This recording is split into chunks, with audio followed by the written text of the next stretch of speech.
butasin natin. Oy! Nag-crack! Paano?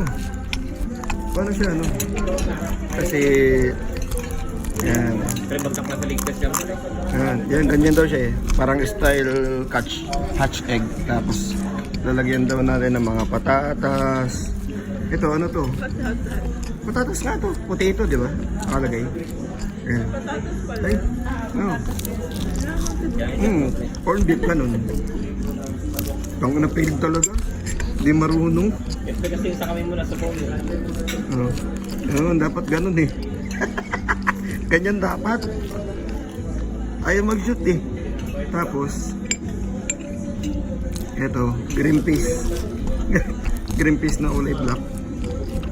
Ano ba to? Nagaraya? Ayun nga. Ayan.